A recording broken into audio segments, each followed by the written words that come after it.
ښوونه او روزنه په خپل کور کې ښوونه او روزنه په خپل کور کې خپرونه د پکتیکا د پوهنې ریاست د ساینس او ښوونیزې ټکنالوژۍ مدیریت له لوري وړاندې کیږي.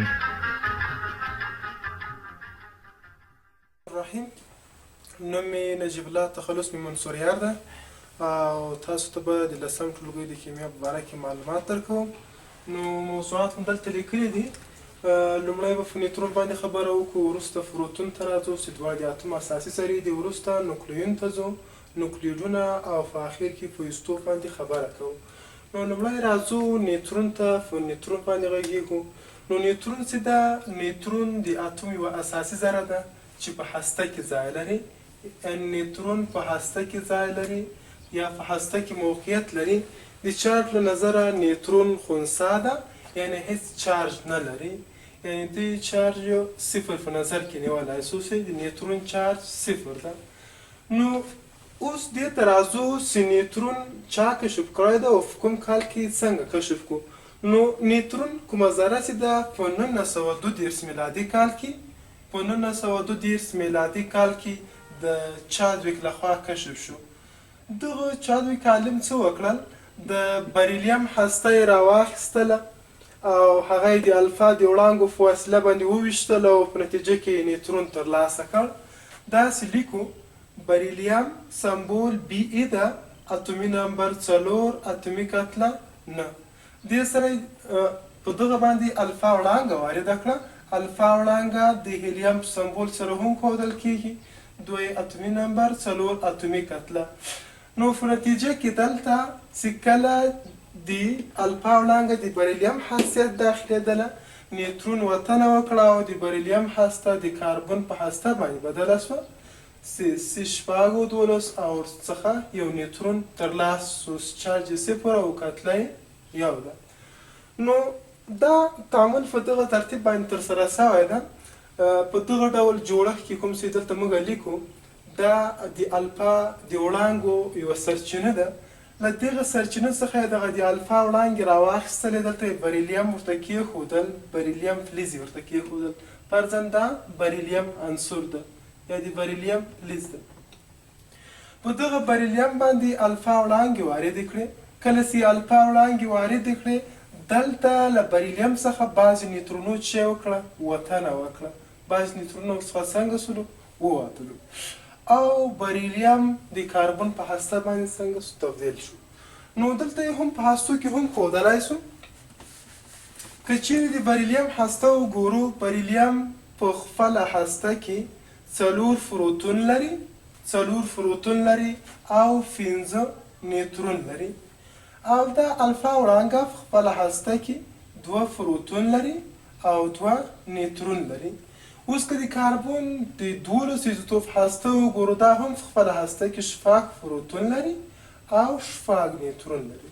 دلته که ورته وګورو، یعنی هر کله چې یوې هستې ته الفا وړانګه داخلیږي، اتومي نمبر د 2 واحده په اندازه باندې لوړیږي او اتومي کتله د 4 واحده په اندازه باندې لوړیږي. نو جمع 4 14 راځي، 14 څخه یو منفي که 12 پاتې، 4 جمع 2 6. دا هم 6 لیکل شوي دي. اوس که پروتونو شمېر ته وګورو، 4 پروتون او 2 پروتون څو راغلل؟ 6 پروتون.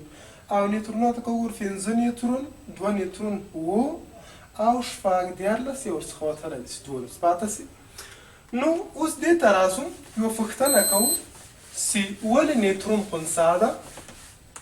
داسې لیکو: ولې نیوترون خنثی ده، یعنی چارج نه لري. اوس دې پوښتنې ته ځواب وایي. که څوک پوښتنه وکړي چې ولې نیوترون خنثی ده، نو دلته یو شکل رسموو. په دې شکل فرضاً دا شکل نیوترون مرسي، فرضاً دا چې دا د نیوترون ذره ده. اوس دا د نیوترون په منځ کې 2 ډوله کوارکونه شتون لري، چې یو ډاون کوارک ده او بل آف کوارک ده. نو دغه آف کوارک چې ده، د دې چارج 2.3 ده، مثبت 2.3. فرضاً دا فاست شي سو آف کوارک سو. او ښکته بیا چې د ډاون کوارکونه شتون لري، ډاون کوارکونه 2 دانې پکې ډاون کوارکونه دي او 1 دانه پکې آف کوارک ده. د ډاون کوارک چارج منفي یو پر درې دې هم څو ده منفي یو پر درې ده دې ته م نوم ورکړ آف کوارک او دغه ښکته ته م نوم ورکړ چې دا دواړه چې کوم په نیوترون کې شتون لري دا چې دی دا ډاون کوارکونه دي ډاون کوارک نو اوس دلته که ورته وګورو که محاسبه یې ترسره کوو دوی پر درې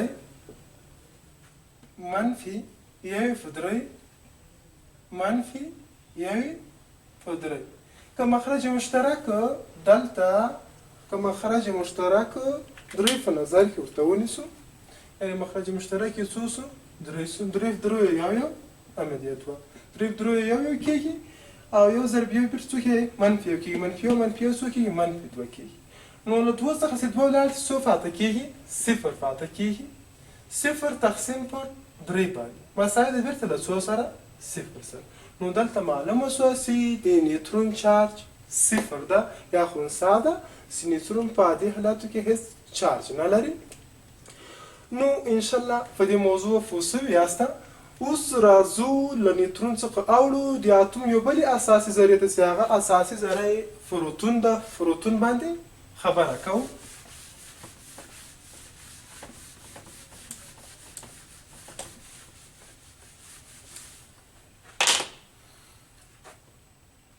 فروتون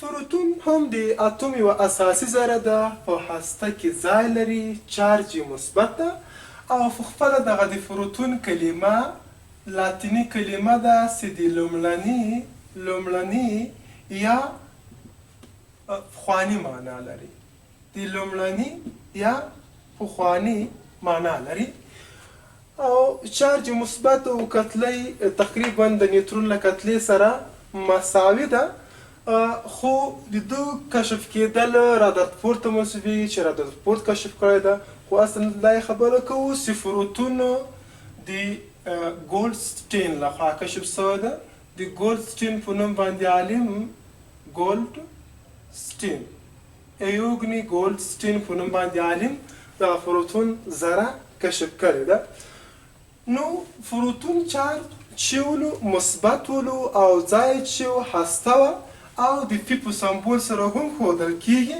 کتلې یو واحد په نظر کې نیول کېږي او چارج یې هم مثبت یو په نظر کې نیول کېږي نو اوس دې ته راځو چې دغه فروتون ولې مثبت چارج لري لکه نیوترون چې خنثی چارج لري کوارکونه و کوارکونه ذرې دي اوس دلته فروتون کې هم ګورو چې فروتون کې کوم کوارکونه شتون لري فرضاً که دا فروتون په نظر کې ونیسو نو فروتون کې هم کوارکونه شتون لري دغه کوارکونه دوه ډوله دي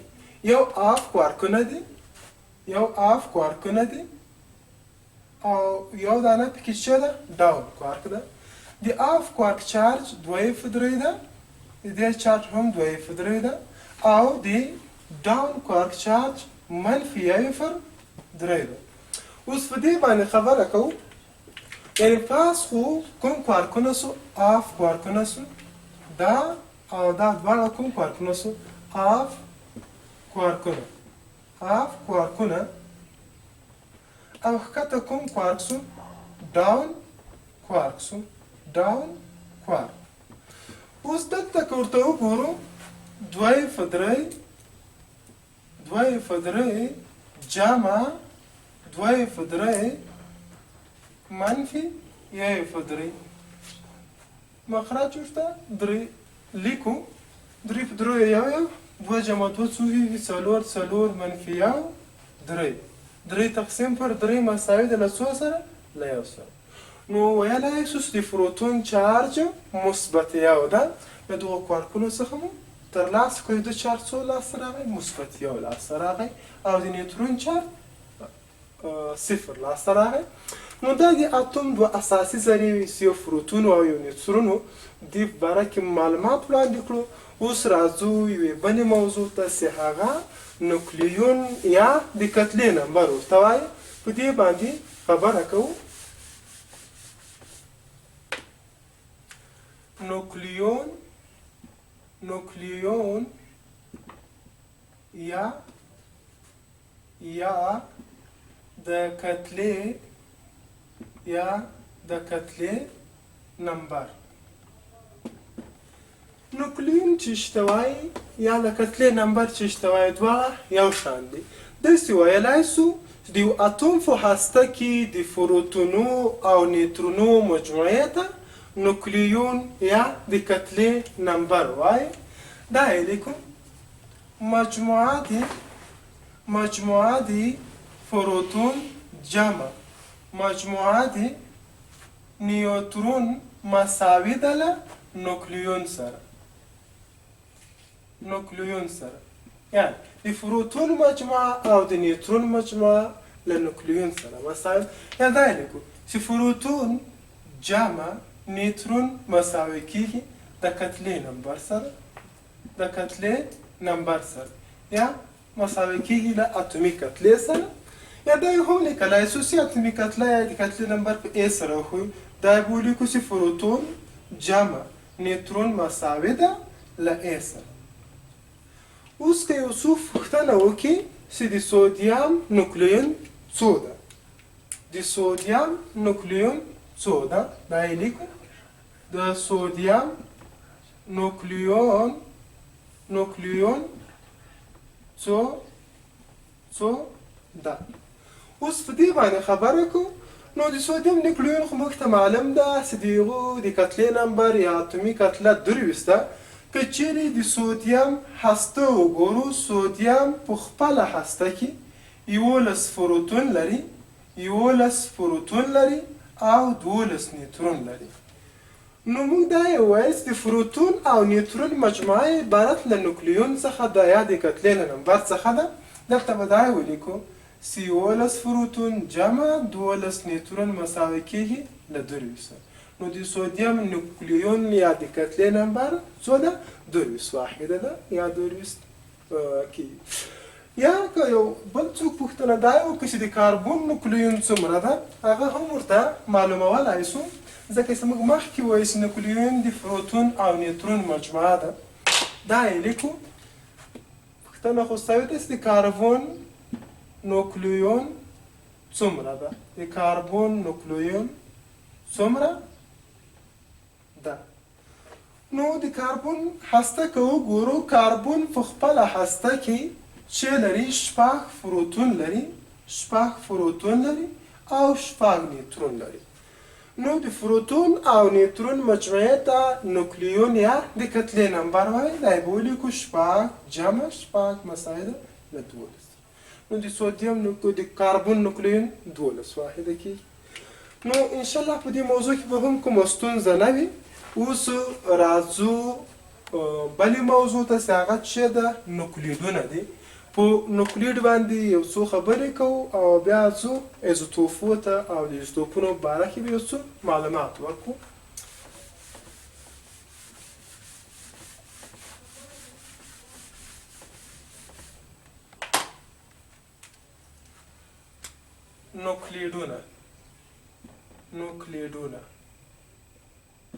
نوکلیډونه نو نوکلیډونه چې شته وایي، دا ویلی سو چې د اتومونو هستو ته نوکلیډونه وایي.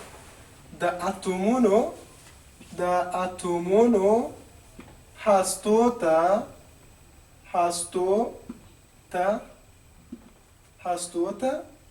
نوکلیډونه وایي.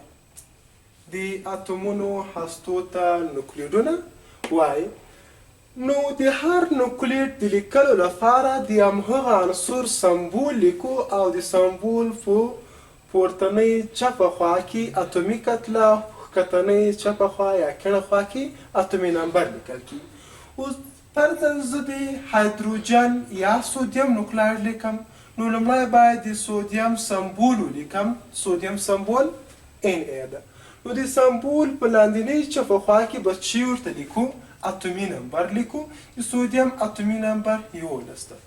او پورتنۍ چپه خوا کې به چې ورته لیکو؟ اتومي کتله. سودیم اتومي کتله څو ده؟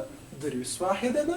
نو دې ته اوس څه ویلی سو د سودیم نوکلیډ ویلی سو چې 11 یې څه ده اتومي نمبر ده 11 اتومي نمبر او درست یې څه ده اتومي کتله ده درست اتومي کتله ده یا د مګنیزیم نوکلیډ لیکو نو د نیوکلیډ لیکلو لپاره به لومړی څه وکړو د مګنیزیم سمبول به ولیکو چې د مګنیزیم عنصر سمبول ام جي ده نو په ښکتنۍ چپه خوا کې چې ورته لیکو اتومي نمبر او پورتنۍ چپ خوا کې اتومي کتله ورته لیکو مګنیزیم اتومي نمبر 12 اتومي کتله 4 اوس دې ته څه ویلی سو د مګنیزیم نوکلیډ ویلی سو یا د کاربون نوکلیډ لیکو د کاربون سمبول سی اتومي نمبر 6 اتومي کتله 12 دې ته اوس د کاربون نوکلیډ ویلی سو ځکه چې اتومي نمبر مو ښکته لیکلی او اتومي کتله مو پورته لیکلی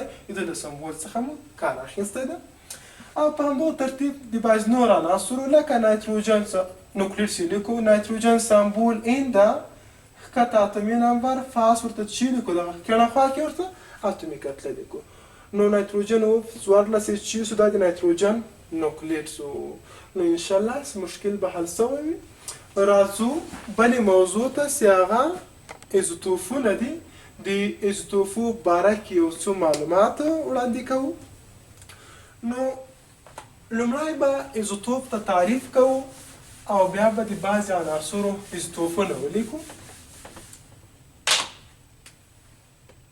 ایزوتوپ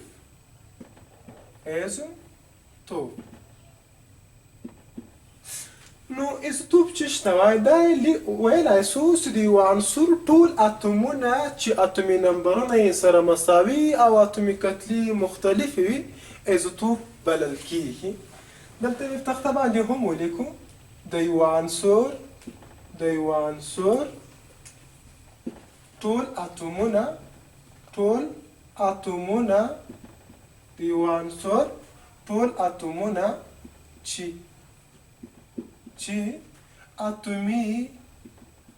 چې اتومي نمبرونه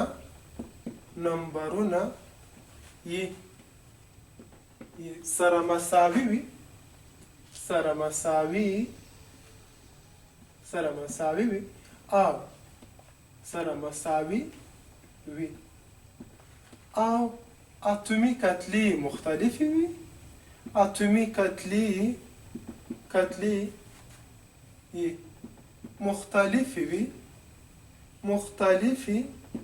مختلفې وي ایزوتوپ بلل کیږي نو اوس راځو د هایدروجن لپاره یا کاربن لپاره یا نایتروجن لپاره د هغو ایزوتوپونه لیکو نو هایدروجن چې ده 3 ایزوتوپه لري یو ایزوتوپ یې پر یو دوهم ایزوتوپ یې پر دوه دریم ایزوتوپ یې پر درې یا د نیوکلیډ په لیکلو باندې خو موږ ځان پوه کړی وو مخکې چې اتومي نمبر به ښکته طرف ته لیکل کېږي او اتومي کتله به فاس لیکل کېږي اوس ښکته چې لیکل سوي دا د هایدروجن اتومي نمبرونه دي او پاس یې چې د اتومي کتلې دي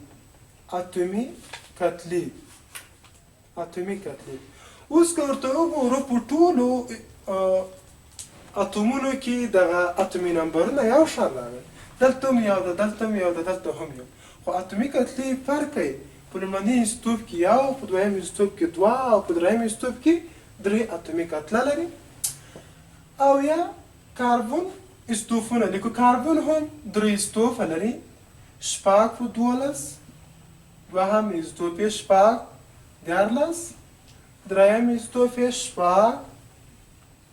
14 نو دلته هم که ورته وکتل سي اتومي نمبرونه په 300 اتومونو کې څنګه ده یو شان ده چې هغه څو ده 6 ده خو اتومي کتله په لومړني ایزوتوپ کې 12 په دویم کې 14 او په دریم کې 14 ده نو که تعریف ته وګورو موږ دا یې وویل په تعریف کې هغه اتومونه چې اتومي نمبرونه یې سره مساوي او اتومي کتلې مختلفې دي ته ایزوتوپ ویلی سو خو اتومي نمبرونه دلته مساوي پاتې سوي خو اتومي کتلې څنګه دي مختلفې دي نو دې ته د ایزوتوپ اصطلاح استعمالولی سو اوس که هستې وګورو دا کاربن 12 په خپله هسته کې 6 پروتون لري او 6 نیوترون لري د اول هسته که وګورو د 14 شپږ پروتون لري 8 نیوترون لري په خپله هسته کې. دغه 14 ایزوتوپس یو مصنوعي ایزوتوپ ده، دا هم په خپله هسته کې شپږ پروتون لري او 8 نیوترون لري. نو په ایزوتوپونو کې د پروتونونو په شمېر یا په اتومي نمبر کې کوم تغیر نسي راتلی، خو د نیوترون په شمېر او اتومي کتله کې تغیر راتلی سي. نورو درس بس کوو، سبا ته به د طب په باره کې تاسو ته زه معلومات وړاندې کړم.